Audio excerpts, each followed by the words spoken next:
We are Cam and Heather on Sea Clef, and we are on the trip of a lifetime. Come share in our adventures as we take you through the Great Lakes to Chicago, down through the river system of the Midwest, along the panhandle of Florida, across the Gulf of Mexico, and down the west side of Florida, crossing through the Otonabee Waterway to eastern Florida. Then share in our adventures as we continue throughout the Bahamas and back up the eastern seaboard, finally returning to Canada on America's Great Loop.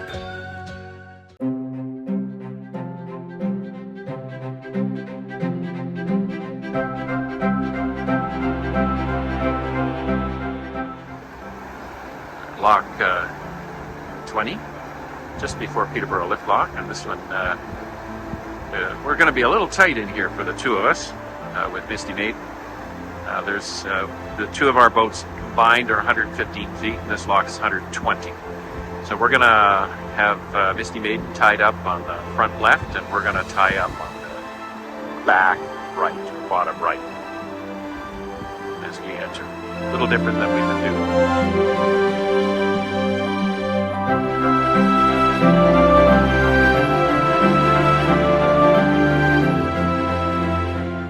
We're in Lock 20 with Misty Maiden.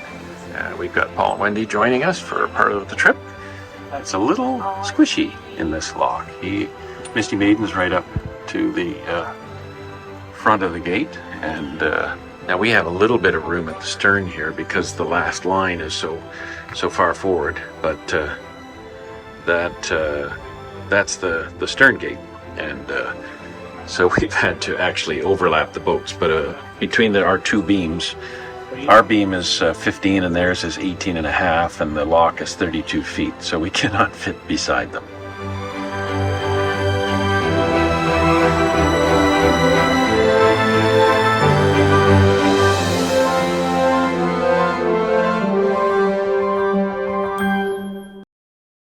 And the gates are open, and we've got a swing bridge that's coming open for us. And then Misty Maiden will head out, and we'll follow in behind them.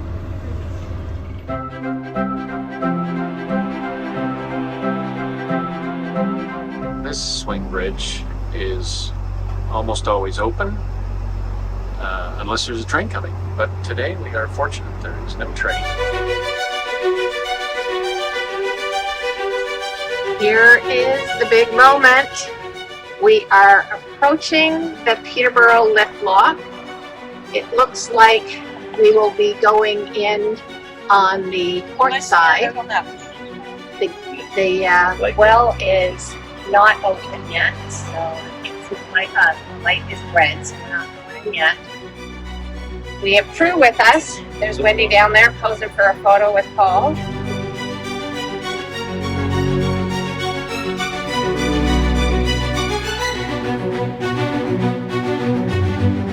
We are in the Peterborough Liftlock, which is like a giant bathtub. So the water level doesn't change in this lock. It just, the whole chamber lifts our two boats up to the next level. This lock was built in 1904. There's actually a photograph of the opening day, and you can see it's all horse and buggies that are around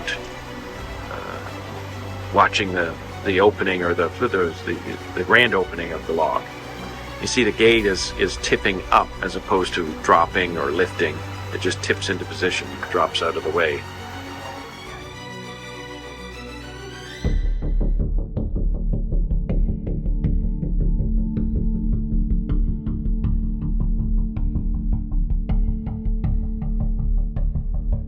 In a matter of a minute, we're almost up 65 feet.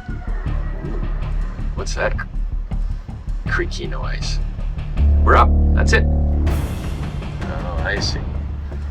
Okay, so Heather says that we're not quite up, but the accumulator has to push a little bit of water into the other bathtub to make it a little bit heavier.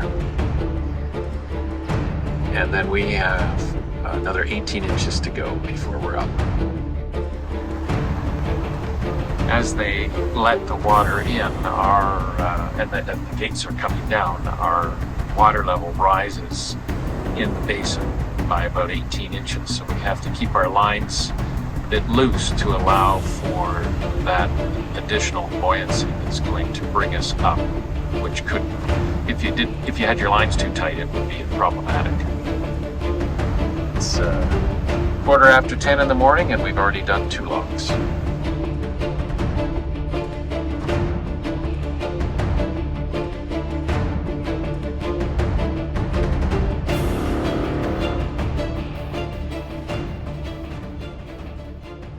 Had to ask for a bridge swing, and the way you ask for a bridge swing on the Trent Severn is to honk 3 times. In most cases, the lock operators call ahead and let them know that vehicle is coming, or they run ahead or drive ahead or bike ahead, whatever the case may be, and they operate it themselves.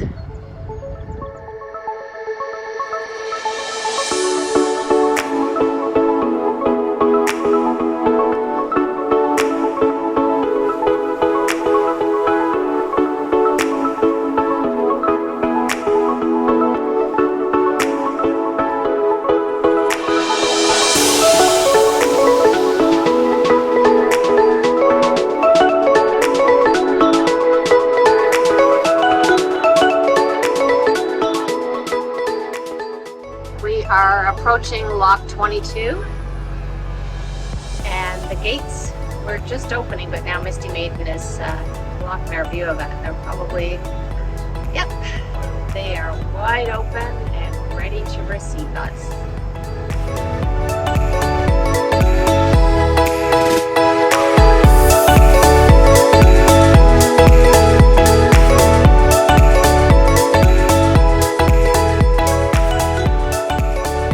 Locks in Nassau Mills, and once again it's a little squishy, so we've just got some fenders to keep us from touching each other, and we'll let Misty Maiden go first. What do you think? I think we should let Misty Maiden go first.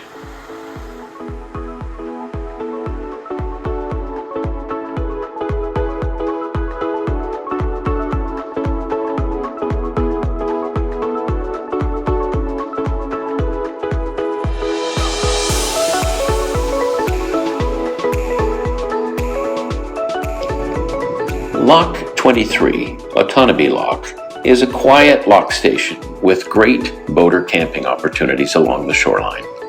This is one of the few lock stations that will permit the use of a fire in a fire pit.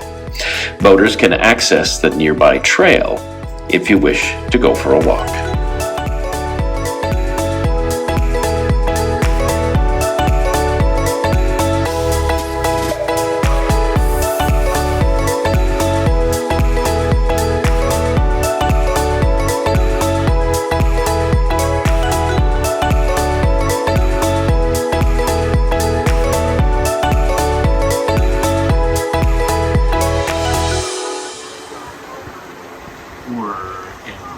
Douro Lock now.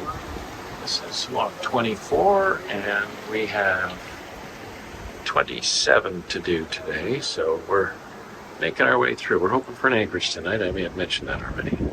A little bit tight between the dinghy and the doors, but we made it. And tucked in beside Misty Maiden. Wendy and Heather saying hello.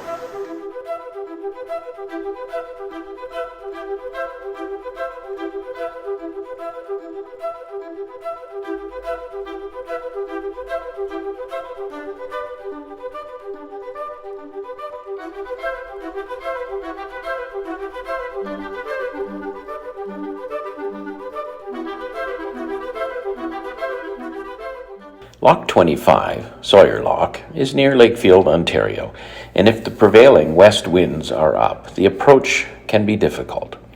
There is overnight dockage available here, and they do have washrooms, potable water, and a picnic area.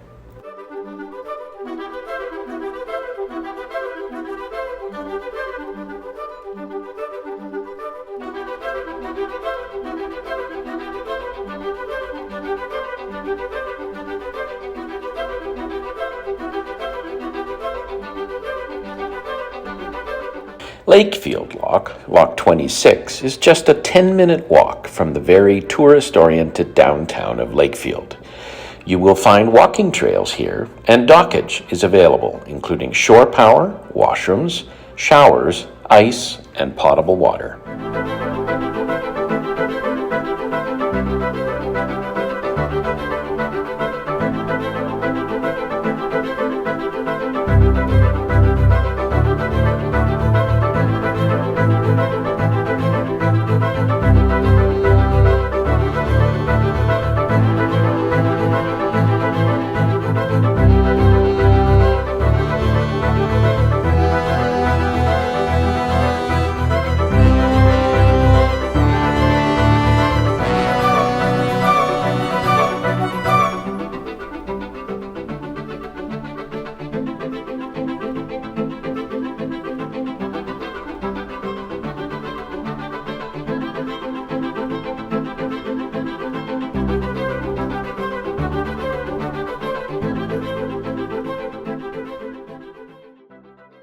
The Young's Point Lock was not large enough to hold both of our vessels at the same time, so Misty Maiden went through first, followed by us, before we reconnected on the north side of the lock. Today's voyage was 21.8 miles, and it took us a little over 9 hours to accomplish. However, we had several locks to traverse today, which takes time. We departed from Peterborough at 6:40 a.m. and headed for Lock 20 to get a good jump on our day.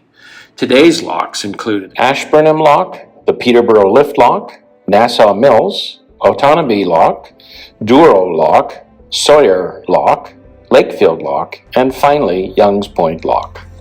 After transiting Young's Point Lock, we traversed Clear Lake to the top end, where we anchored for the night off Taylor Island.